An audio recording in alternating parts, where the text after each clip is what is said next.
เสกสรรปั้นมาหลากพื้นเผ่าพันธุ์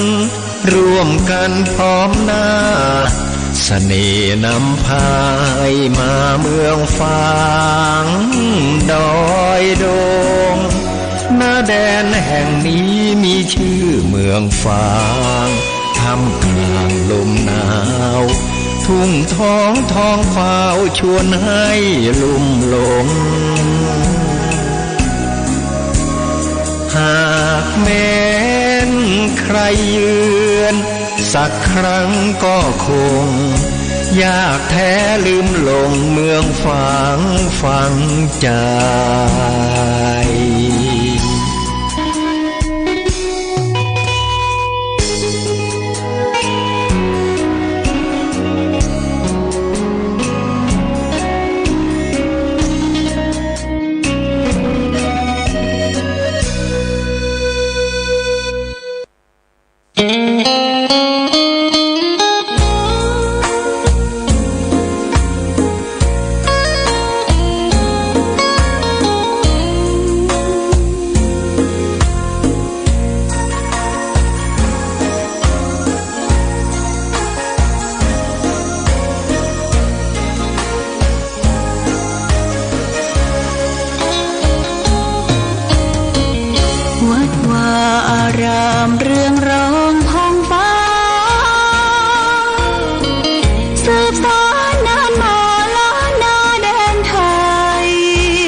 จำลองของพระ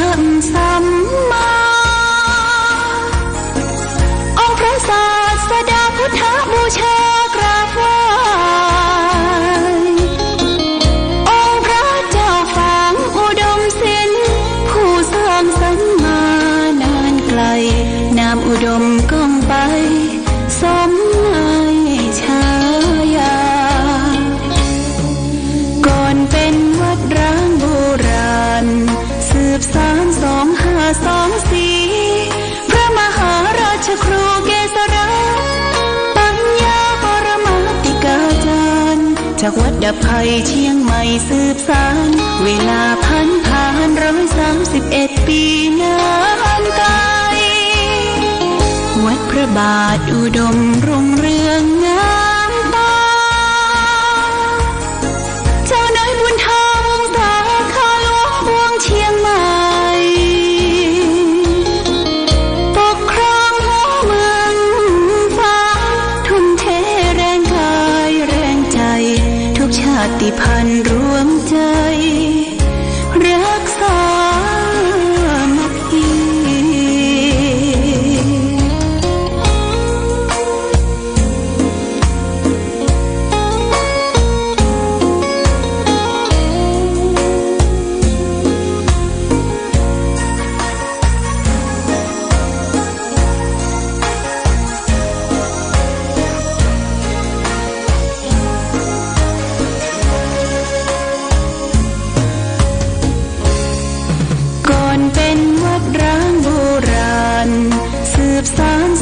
2524พระมหาราชครูเกษราปัญญาปรมาติกาจารย์จากวัดดับไผ่เชียงใหม่สืบสานเวลาผ่าน131 ปีนานไกลวัดพระบาทอุดมรุ่งเรืองงามตาเจ้านายบุญธรรมสาขาหลวงพวงเชียงใหม่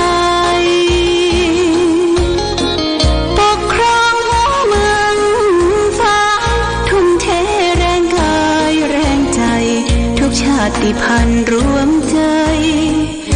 รักษามัคคี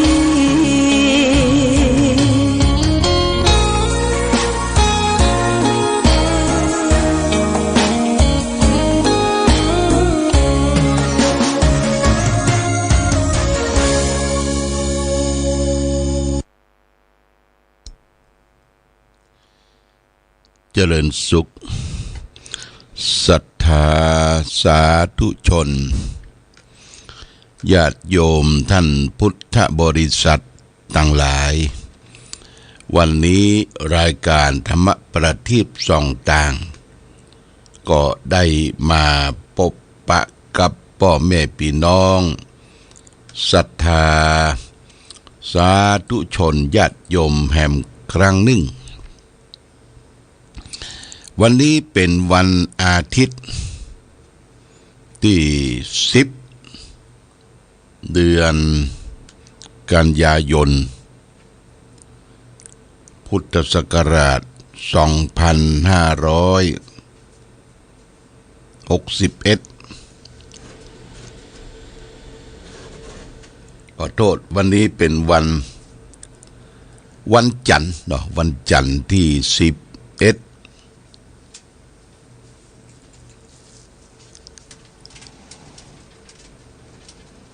เดือน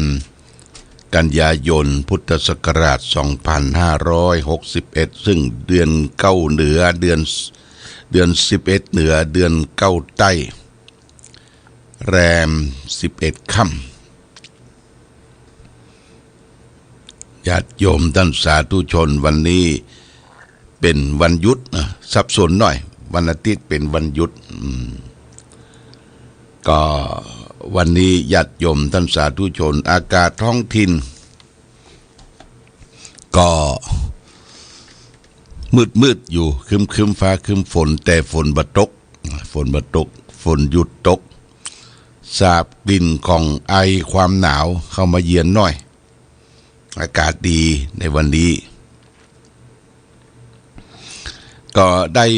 ทราบข่าวแผ่นดินไหวที่เมืองโมร็อก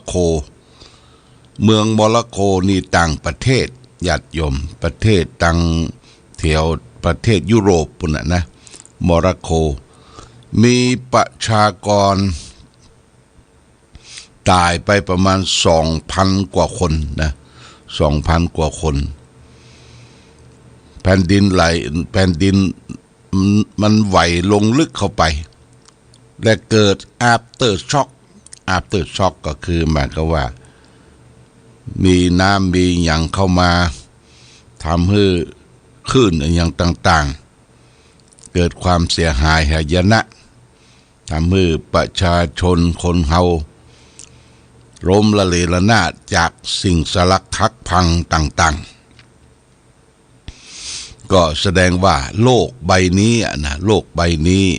ซึ่งเป็นโลกกลมๆซึ่งประกอบด้วยดินน้ำลมไฟอากาศวิญญาณธาตุที่อยู่โลกใบนี้มันบ่เป็นปกติสุขบางทีก็เกิดมีแผ่นดินถล่มบางโอกาสก็มีแผ่นดินไหวบางที่ก็ทำให้เกิดพายุหมุนโลกนี้มันปั่นป่วนวุ่นวายยิ่งเอาไปทำลายโลกทำลายอย่าใดญาติโยมเช่นไปทดลองระเบิดปรมาณูเนี่ยไปทดลองระเบิดไปทำลายต้นน้ำลำธารป่าไม้ความสมดุลระหว่างดินฟ้าอากาศพื้นแผ่นดินที่เป็นเปลือกหุ้มโลกนั้นมันก็ถูกทำลายไปโลกเป็นก้อนกลมๆนะเป็นก้อนกลมๆอยู่เนี่ยมีต่างชาติต่างภาษาต่างชาติพันธุ์อยู่คนละแดนคนละมุมของโลกเฮานี่อยู่โซนเอเชียนี่เฮาก็ปกติคือมันบ่ค่อยจะมีเหตุเพศภัยอันใดและสิ่งหนึ่งที่เข้ามาประกอบกับสภาพสิ่งแวดล้อมคือสิ่งที่ยึดถือเรียกว่าเคารพสักการะ บูชาในสิ่งที่เป็นธรรมชาติ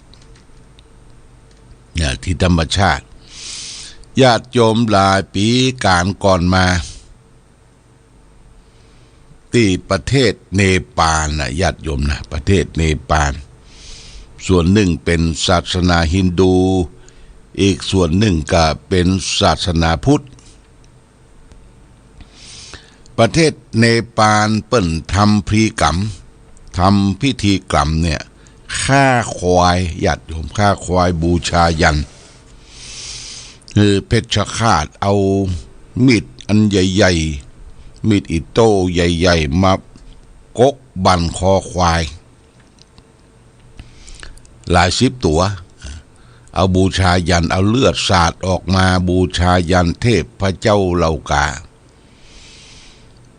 ก่อนนั่นแหละถูกธรรมชาติลงโทษมี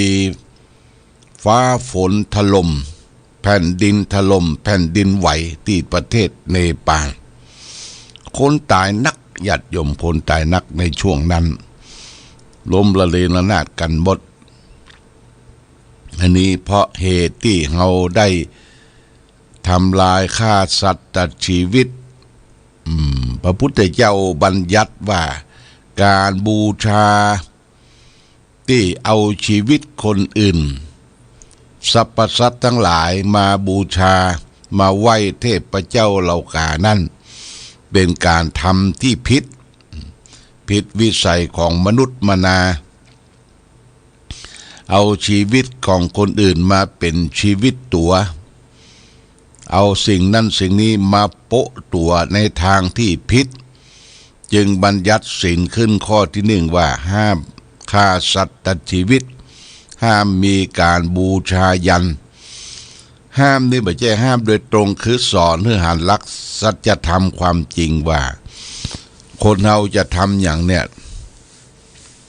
เอาชีวิตเปิ่นมาเป็นชีวิตตัวนิบดีญาติโยมนะนี่ก็ตึงเกิดเหตุเพศภัยทีนี้มาอู้ถึงประเทศไทยเฮานี่ญาติโยมนะประเทศไทยเฮาเป็นประเทศที่นับถือพุทธศาสนา90 กว่าเปอร์เซ็นต์เฮามีวัดวาอารามมีที่ไหว้ที่สาที่สักการะบูชานับถือพุทธศาสนามาหัวใจของพระพุทธศาสนานั้นก็คือพระรัตนตรัยคือพระพุทธพระธรรมและพระสงฆ์ที่เราเคารพนับถือการทำพิธีกรรมที่เป็นการสร้างสรรค์คุณงามความดีจะมีการทำบุญสุนทานไหว้พระสวดมนต์ทุกท่านทุกคนก็จะต้องมาแสดงตนแสดงตัวซึ่งความบริสุทธิ์คือแสดงถึงความเป็นปกติคือกายวาจาก็คือการสมทานศีลนั่นเองนะศีลเนี่ยญาติโยมเป็นสิ่งสำคัญทำให้เขาอยู่ร่วมกันอย่างสร้างสรรค์และมีความสุขก้าวขาดศีลขาดธรรมถูกครอบงำด้วยความโลภความโกรธความหลงนี่มันก็จะทำให้ที่อยู่ที่อาศัยบ้านจองหอเฮือนทั่วไปนี่ก็จะทำให้เกิดเป็นกลียุคเป็นยุคของคนเหี้ยมคนเกลียมฆ่าทอนบั่นเอาชีวิตกันอย่างข่าว2-3 วันเนี่ยที่จังหวัดนครปฐมที่นายตำรวจคนหนึ่งเป็นยศตำรวจพันตำรวจตรีศิวกรนายกเป็นยศตำรวจตรีศิวกรเป็นหัวหน้าตำรวจทางหลวงเนี่ยญาติโยมนะถูกฆาตกรรมถูกปืนยิงถูกเรียกว่ามือปืนยิงในท่ามกลางบ้านกำนันเรียกว่ากำนันนกเจิญไปกินเลี้ยง เอาตำรวจระดับผู้กำกับผู้กำกับในกรุงเทพก็มีนครปฐมก็มีภาค7ก็มีไปกินเลี้ยงแสดงตนถึงตนมีสตางค์มีเงินมีทองรับเหมาก่อสร้างนะกินเลี้ยงเอาตำรวจไปแล้วก็ขอร้องตำรวจว่าจะย้ายหลานของตนเองเนี่ยจากสายตรวจรถยนต์มาเป็นสายตรวจรถจักรยานยนต์รถจักรยานยนต์กับรถสายตรวจกับรถยนต์นี่มันแตกต่างกันถ้ารถยนต์นี่มันจะต้องไป2 คน3 คน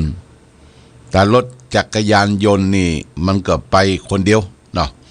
ตรวจคนเดียวไปปะสิ่งคนที่ทำผิดกฎหมายก็ปั๊บก็หมายได้คนเดียวก็ขอย้ายว่าจะเอาหลานน่ะมาอยู่สายตรวจรถยนต์ท่าน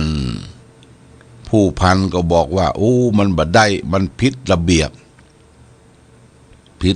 บของการโยกย้ายบ่มีอำนาจมันจะต้องเป็นตามขั้นตอนกำนันนกนี่อุตส่าห์เชิญผู้กำกับรองผู้กำกับตำรวจร่วมประมาณสัก25 ท่านนะมากินเลี้ยงและหน่วยงานอื่นแฮมตบโต๊ะปั้งขอสักคนเดียวบ่ได้กะแล้วก็ทำให้พิษเถียงกันในสถานที่เลี้ยงอาหารโต๊ะจีนญาติโยมแฮมสักพักก็ถูกมือปืนยิงชื่อว่านายหน่องท่าผายิงแล้วก็ตำรวจมาช่วยกันนะญาติโยมนะมาช่วยกันแล้วก็ไปช่วยให้คนเป็นมือปืนนะหนีอำนวยความสะดวกคือหนีแล้วก็เก็บเชฟเฟอร์อย่างเก็บอย่างต่างๆที่เปิ้นเป็นวงจรปิดน่ะคือเก็บล้างเลือดยังมีคนบัญชาการดูอันนี้เปิ้นว่ามันผิดท่านรองอธิบดีกรมตำรวจบอกว่าโอ้อันนี้บ่ได้เนอะเสียภาพพจน์ตำรวจไทยหมดเหตุการณ์เกิดขึ้นเฉพาะหน้าบ่ช่วยกันนำพาบ่ช่วยหมู่เดียวเพียวพ้องพี่น้องตำรวจเดียวกันบ่ได้เพิ่นจึงสั่งตำรวจ20 กว่าคนนะออกจากราชการไว้ก่อนญาติโยมนะออกจากราชการไว้ก่อนไปช่วยคนที่มีอิทธิพลก็คืออิทธิพลเรื่องการเงินกันยังเรื่องมือปืนสุดท้ายนายหน่องนี่ก็ถูกตำรวจไล่จับยับแล้วก็เอาปืนต่อสู้กับตำรวจก็เลยวิสามัน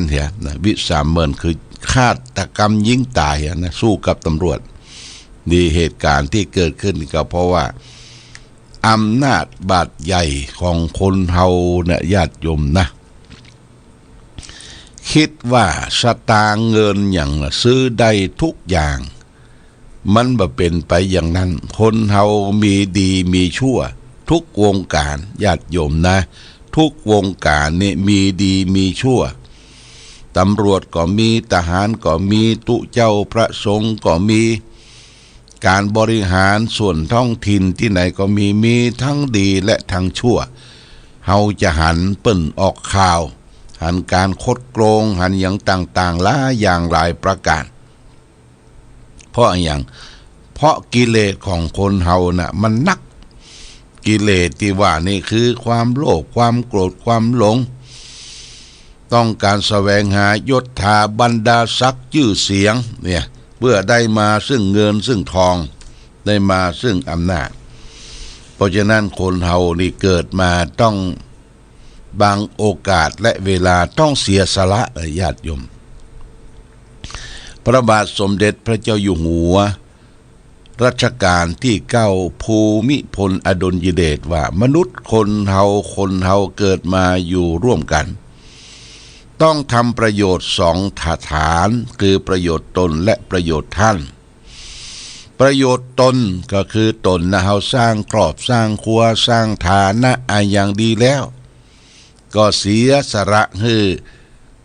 แก่คนอื่นประโยชน์ท่านทั้งหลายอย่างที่เราและท่านทั้งหลายได้ทำเนี่ยนะช่วยเหลือเฟื้อฟายอนุเคราะห์สงเคราะห์ซึ่งกันและกันเกิดไฟไหม้ใต้ลามน้ำท่วมน้ำทากคนได้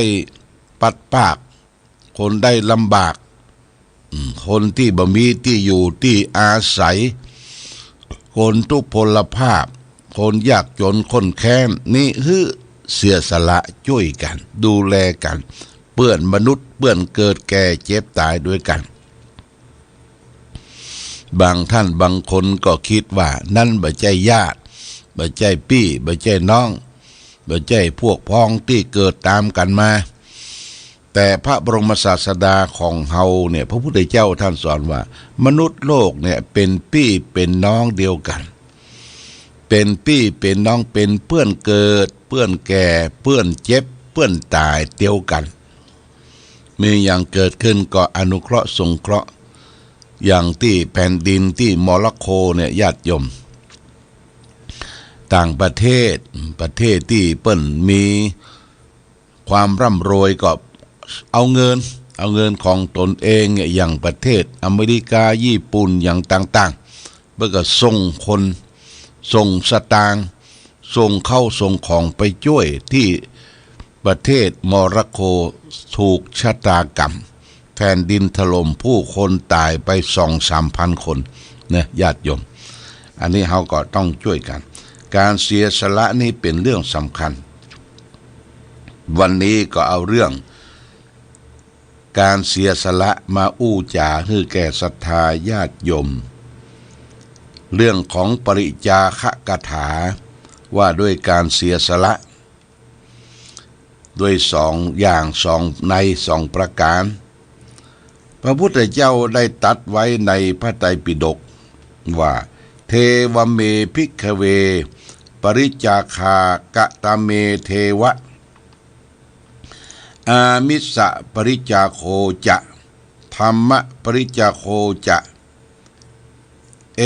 ตทัตถังภิกขเวอิเมสังทวิมุนังปริจาคานังยะทิทางธรรมปริจาโคแปลว่าอามิสสะปริจาคะการเสียสละด้วยวัตถุสิ่งของ2ธรรมปริจาคะการเสียสละด้วยธรรมซึ่งแปลว่าดูก่อนภิกษุทั้งหลายการเสียสละมี2อย่างนี้2อย่างคืออะไรบ้างก็คืออามิสสะปริจาคะ1ธรรมปริจาคะ1ดูก่อนภิกษุทั้งหลายบรรดาการเสียสละ2อย่างนี้ธรรมปริจาคะจัดเป็นเลิศญาติโยมนะคือการเสียสละอามิสะปริจาคะคือเสียสละโดยอามิสคือสิ่งของที่เขาได้ให้ได้หอมได้ผู้ที่ประสบภัยไฟไหม้ใต้ลามน้ำท่วมน้ำทากคนยากคนจนคนแค้นยาจกวันิพกคนขอเอาปัจจัยเอาวัตถุสิ่งของไปให้ไปหอมวัตถุเหล่านั้นเรียกว่าอามิสะปริจาคะการเสียสละด้วยวัตถุสิ่งของแต่การเสียสละที่2เนี่ยธรรมะปริจาคะการเสียสละด้วยธรรมเนี่ยประเสริฐกว่าญาติโยมนะประเสริฐกว่าคือการสละด้วยธรรมคือการแนะนำพร่ำสอนชักจูงกันไปในทางที่ดีไปไหว้พระสวดมนต์เจริญศีลธรรมกรรมฐานบางคนนี่บอกว่าเปิ้นบ่ได้มาบ่ได้ไปเพราะบ่มีไผไปส่งบางคน เอารถไปรับเนี่ยญาติโยมบริการรถรับส่งมาเตอะมากับข้าเจ้าจะพาไปโดยบักคิดค่าน้ำมูกน้ำมันอย่างสักอย่างนี่คือแนะนำชักจูงเปิ้นไปในทางที่ดีว่าได้ไปฟังธรรมได้ไปฟังธรรมเป็นการเสียสละเรียกว่าสละซึ่งธรรมะความถูกต้องเข้าใจและนอกจากนั้นเฮาได้ฟังธรรมะอย่างอาตมาได้ออกธรรมะคือแก่ศรัทธาญาติโยมทั่วไปบางทีก็ต้องใจปัจจัยของตนเองที่ได้มาโดยทางชอบธรรมหรือได้มาจากการบริจาคให้หอมเป็นค่าไฟฟ้าสถานีค่าอินเทอร์เน็ตญาติโยมก็ออกธรรมะเปิดธรรมะรายการธรรมะจากสถานีวิทยุชุมชนเนี่ยแผ่ขยายทั่วไปของขึ้น49เรียกว่าธรรมะเป็นทานเรียกว่าการเสียสละด้วยธรรมะปริจาคะประเสริฐนะญาติโยมเปิ้นก็ได้ยินได้ฟังได้เข้าใจหรือศรัทธาญาติโยมบางท่านบางคนได้พิมพ์หนังสือธรรมะอย่างคราวที่แล้วเนี่ยเฮาถูกไฟไหม้วิหารพระเจ้าละแข่งชั้นบนนี่หนังสือธรรมะไหม้หมดหนังสือสวดมนต์แปลญาติโยมก็มาช่วยพิมพ์หนังสือธรรมะโดยปัจจุบันทันด่วนอย่างคุณครูทิรินทร์รัตนดาวครูดาวนี่นะเพิ่นก็จัดพิมพ์อย่างรวดเร็วพิมพ์แล้วก็โลแจกทำเข้าเล่มมาใจสวดมนต์และนอกจากนั้นติดตามมาเราก็ได้ไปพิมพ์ลงพิมพ์ใหม่หนังสือธรรมะเล่มละเต้าอันเต้าอี้ของก็ช่วยกันบริจาคให้หอมเรียกว่าธรรมะบริจาคะเนี่ยเป็นธรรมะเป็นการบริจาคที่ล้ำเลิศประเสริฐญาติโยมนะอันนี้ก็ช่วยกันส่งเสริมญาติโยมก็มีเจือได้บริจาคให้หอมธงชาติและเพลงชาติไทยเป็นสัญลักษณ์ของความเป็นไทยเราจงร่วมใจยืนตรงเคารพธงชาติด้วยความภาคภูมิใจในเอกราชและความเสียสละของบรรพบุรุษไทยประเทศไทยรวมเชื้อชาติ